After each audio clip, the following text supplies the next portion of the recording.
Bonjour, voici un module de formation à l'électrocardiogramme à destination des infirmiers. Ce module a été présenté dans le cadre du cours avancé USIC 2017, journée organisée par la Société française de cardiologie. Et nous allons vous présenter les principaux troubles du rythme qu'il faut connaître dans le cadre de l'urgence. Alors, tout d'abord, un petit rappel pour les infirmiers. À l'usage de la compréhension de l'électrocardiogramme, des ondes P, QRST, il faut comprendre que, à l'origine de l'automatisme, le nœud sinusal se dépolarise et active les oreillettes par des voies intra-atriales. Ce nœud sinusal n'a pas de traduction sur l'électrocardiogramme, on ne le voit pas, on devine son impact grâce à l'onde P qui caractérise la dépolarisation de l'oreillette droite tout d'abord, puis de l'oreillette gauche. Ce signal s'appelle l'onde P sur un électrocardiogramme. Puis l'influx arrive dans le nœud atrioventriculaire qui est chargé de coordonner la contraction entre l'oreillette et les ventricules. L'oreillette droite étant un vaste réservoir du sang avec un compteur électrique à l'intérieur, c'est comme ça qu'on peut le caractériser. Le nœud atrioventriculaire reçoit tous les influx, les coordonne, les filtre, les ralentit, ce qui se traduit sur l'électrocardiogramme par un certain temps entre la dépolarisation atriale et la dépolarisation ventriculaire. Le nœud atrioventriculaire n'a pas de signal propre sur l'électrocardiogramme, on le déduit du temps qui sépare l'onde P et le QRS. Puis l'influx gagne le court tronc du faisceau de His dans un septum membraneux qui n'a pas de traduction lui non plus sur l'électrocardiogramme. Ce tronc du faisceau de His est intraventriculaire, il est court, 1,5 cm et parfois il est à l'origine de blocs, on verra avec un électrocardiogramme normal entre les crises. Puis le bloc de branche droit, enfin la conduction se fait par la branche droite et la branche gauche. La branche gauche se divise en deux faisceaux, peu importe, et l'ensemble de ces blocs peuvent se voir sur un électrocardiogramme sous forme de modification du QRS, mais elles n'ont pas de traduction sur l'électrocardiogramme, c'est la conséquence de l'activation des branches que l'on va voir sur l'électrocardiogramme. C'est ce qu'on appelle la dépolarisation ventriculaire. Elle se fait par l'intermédiaire du réseau de Purkinje, tout ce petit réseau qui permet de conduire l'influx extrêmement rapidement au sein du parenchyme ventriculaire et d'assurer une coordination, c'est-à-dire des QRS fins. Alors, nous allons maintenant comprendre un petit peu mieux l'origine des blocs. Tout d'abord, il faut comprendre que les troubles du rythme se résument soit à des blocs, soit à des troubles de l'automatisme, qui sont donc les arythmies cardiaques rapides en général.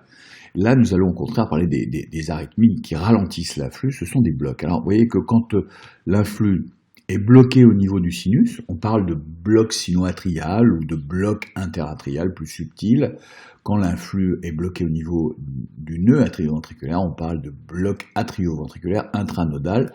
Tout ça se situe au niveau de l'oreillette droite, et tout ça est supraventriculaire, et tout ça est sensible éventuellement aux médicaments et au système neurovégétatif, alors que les blocs qui vont survenir dans le parenchyme ventriculaire ne sont pas sensibles au système neurovégétatif et ne sont pas sensibles aux médicaments.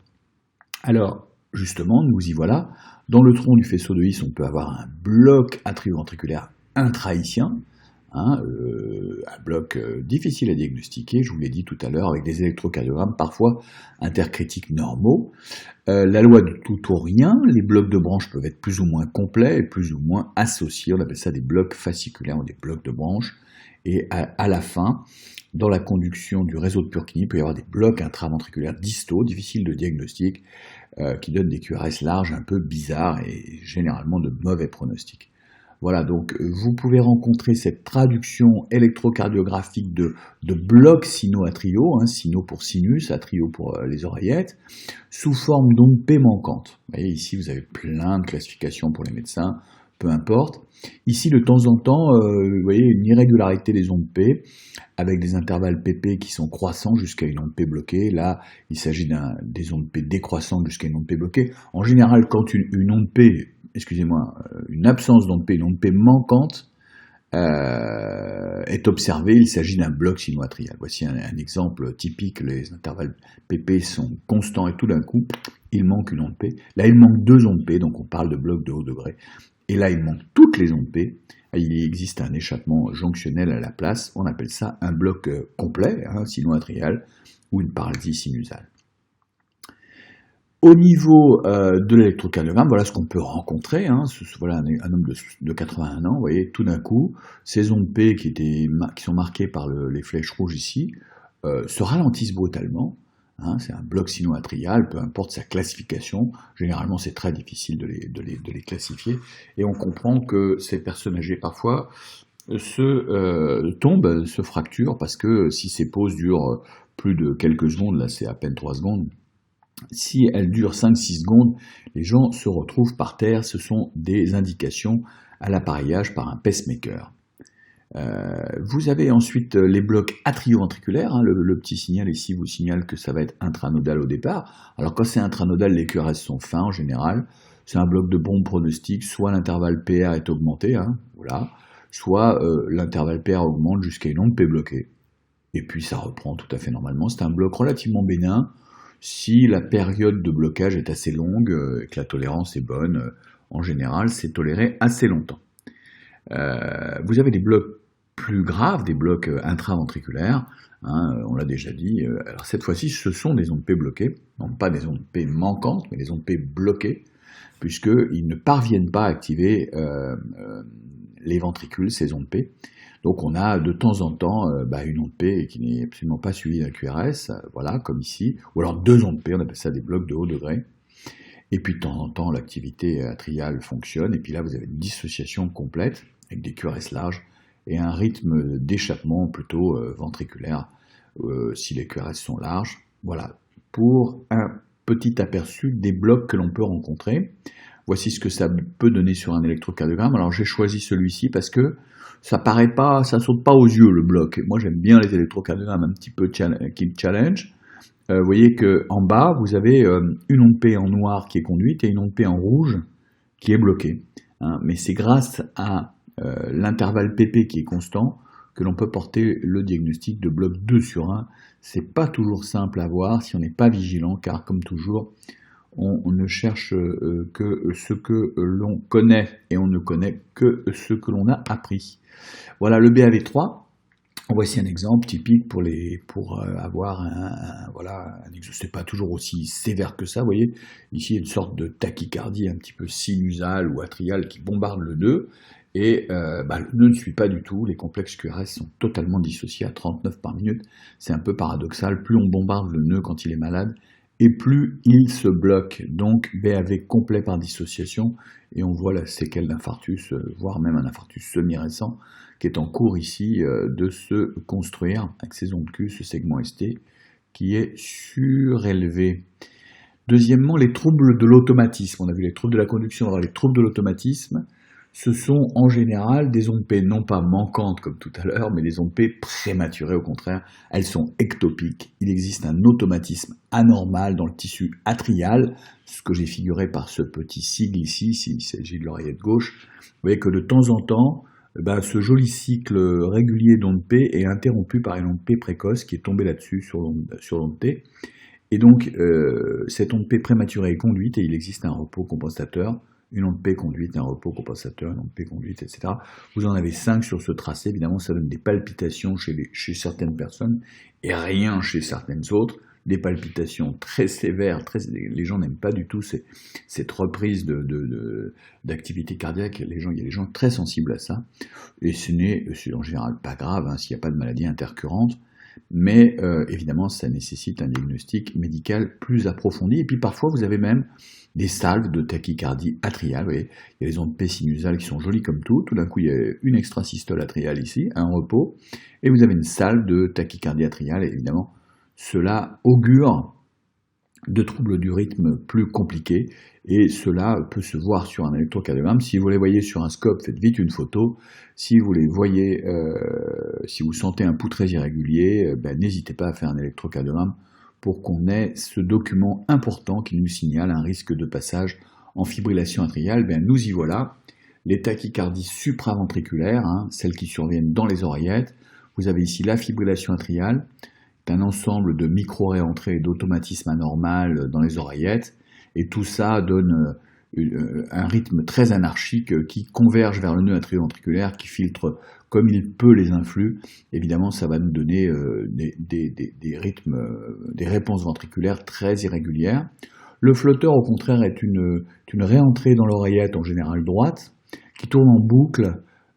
C'est un peu comme quand un ordinateur devient fou, l'influx tourne à 300 par minute, hein, c'est énorme, 250 voire 300, 350, et évidemment le nœud va filtrer une fois sur deux en général, voire davantage, et ça va nous donner quand même un aspect complètement différent de la fibrillation, très régulier, mais dans 10% des cas des flotteurs, c'est vraiment un trouble du rythme assez rebelle.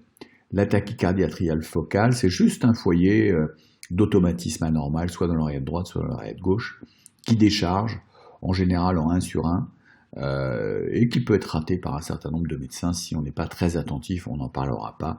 C'est un petit peu compliqué. Par contre, ce dont vous avez besoin de connaître l'existence, ce sont les tachycardies dites jonctionnelles en France, plutôt réciproques dans les pays anglo-saxons. Tachycardie réciproque parce que vous voyez qu'à chaque tour de spire, entre guillemets, dans le nœud atrioventriculaire, l'influx active de façon rétrograde l'oreillette et de façon antérograde les ventricules. Donc c'est apparenté en France à la maladie de Bouvray, des tachycardies à début et fin brusque, sur cœur sain, hein, plutôt l'apanage de la femme de la quarantaine. Ce sont des salles de tachycardie assez impressionnantes, parfois très rapides, mal tolérées. Les gens consultent, ça s'arrête en général soit avec les manœuvres vagales, soit avec, on le verra, l'adénosine triphosphate ou les inhibiteurs calciques.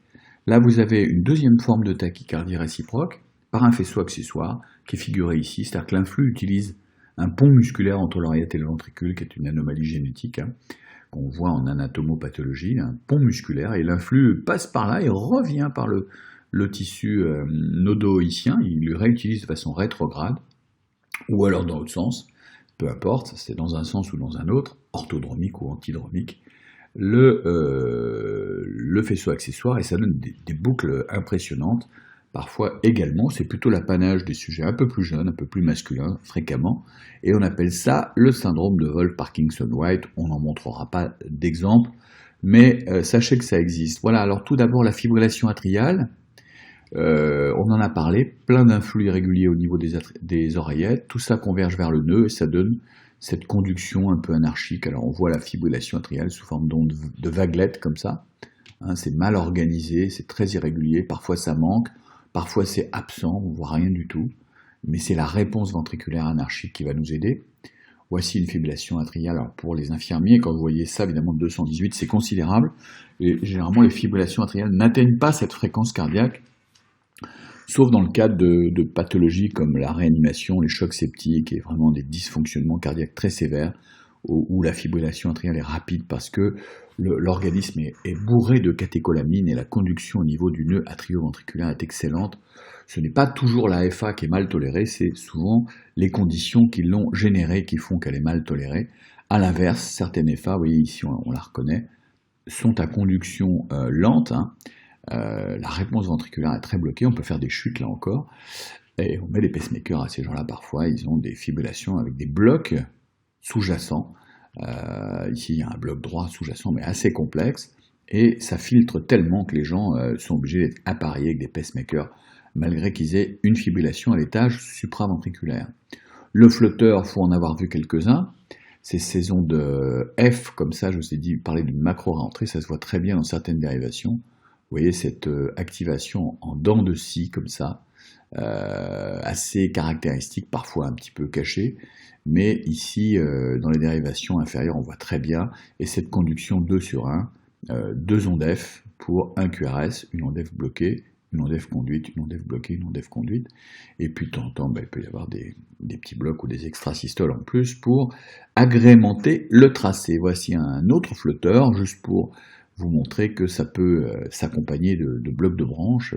Tout ce qui est en dessous du flotteur anormal peut aussi s'exprimer. Et là, le diagnostic est beaucoup plus difficile pour certains médecins, enfin, pour beaucoup de médecins en général. Et plus les QRS sont larges, plus en général, il peut y avoir une relation avec l'urgence. Voilà, donc la tachycardie jonctionnelle, on en a parlé tout à l'heure. Hein. Cette tachycardie par réentrée au sein du nœud, on appelle ça une tachycardie réciproque par réentrée intranodale. une train aussi, ou un Bouvray en France. Moi, j'aime pas les noms propres, mais bon. Vous voyez ici, voilà un exemple typique de tachycardie à 190 par minute. Donc évidemment, les gens sont très symptomatiques. C'est un début brutal. Tout d'un coup, ils ressentent quelque chose. Ce n'est pas syncopal en général. Ce sont des gens plutôt jeunes avec pas de cardiopathie sous-jacente, mais ils ne sont pas très bien. Et on comprend pourquoi. Et si on regarde bien le tracé, on voit qu'il existe une activation rétrograde des oreillettes, comme on l'a dit, hein, les ondes P sont négatives dans les dérivations inférieures. Donc, juste pour votre culture, des ondes P rétrogrades collées au QRS comme ça, c'est souvent des tachycardies jonctionnelles, paroxystiques, par réentrée ou de Bouvray, comme vous voulez. Et ça se traite par les manœuvres vagales ou la manœuvre de Valsalva qui consiste à souffler très fort sans expirer.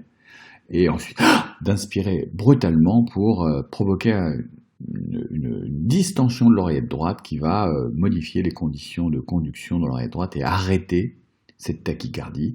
Donc il existe d'autres manœuvres vagales, le réflexe oculocardiaque, l'application de froid sur le visage, évidemment d'autres médicaments comme l'astriadine, l'adénosine triphosphate, ou les inhibiteurs calciques injectables lorsque le diagnostic est connu de tachycardie réciproque.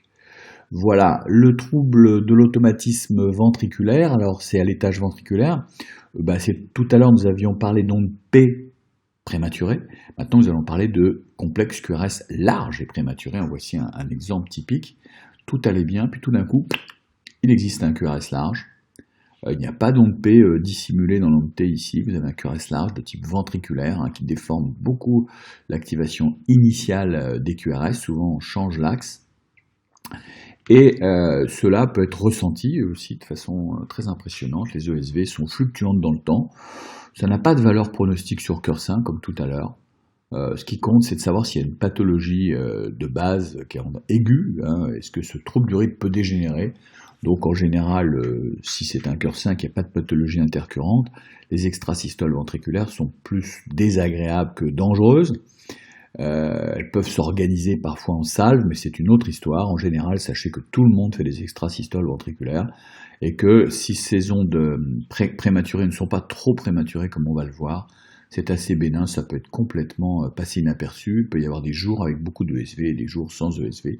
Là évidemment, je vous ai montré un tracé beaucoup plus caricatural et dangereux. Il y a une ESV un coup sur deux, on appelle ça des ESV bigéminés. Et ces ESV sont dangereuses parce que ce patient a une pathologie de fond et ça change tout. Vous voyez qu'il a un QT très bizarre avec peut-être des troubles ischémiques surajoutés. Vous voyez que le QRS tombe à la fin de l'onde T ici. Ces ESV très précoces, qu'on appelle ça un couplage court sur QT long, vont favoriser les torsades de pointe, mais c'est une autre histoire. Les salves de TV polymorphes, vous voyez qu'après les extrasystoles, ça peut s'organiser comme tout à l'heure en salve. Voilà un exemple de quand vous voyez ça sur le scope vraiment enregistré, faites des photos. Et s'il n'enregistre pas le scope, sinon montre-les-nous, parce que ce ne sont pas des parasites, ça, ce sont des TV brutales et très moches, probablement dans le cadre d'un infarctus, puisqu'on voit les ondes Q ici, qui sont inscrites dans ce territoire et une persistance de troubles de la respiration évocateur. Évidemment, tachycardie ventriculaire polymorphe au décours d'un infarctus, c'est de mauvais pronostics et il faut que l'on en soit informé. Voilà, justement, on est toujours dans l'infarctus. Là, vous voyez, c'est pour vous rappeler que vraiment ce qui compte, c'est pas forcément le nombre d'extrasystoles, c'est vraiment les circonstances dans lesquelles elles se surviennent. Vous voyez qu'ici, il existe un infarctus ST+, dans le territoire inférieur, D2, D3, VF, avec un miroir, et puis brutalement, vous voyez, tout d'un coup, une seule extrasystole, et ça part en fibrillation ventriculaire. Donc les infarctus doivent être monitorés, les alarmes branchées, le défibrillateur pas loin, parce que d'une seconde à l'autre, la complication les premières heures, c'est vraiment la fibrillation ventriculaire. La tachycardie ventriculaire, donc justement on en parlait, c'est aussi juste avant la fibrillation et la TV, donc des complexes très rapides, plus de 120 par minute en général, avec des complexes larges un peu caricaturaux comme ici, vous voyez, des complexes très déformés.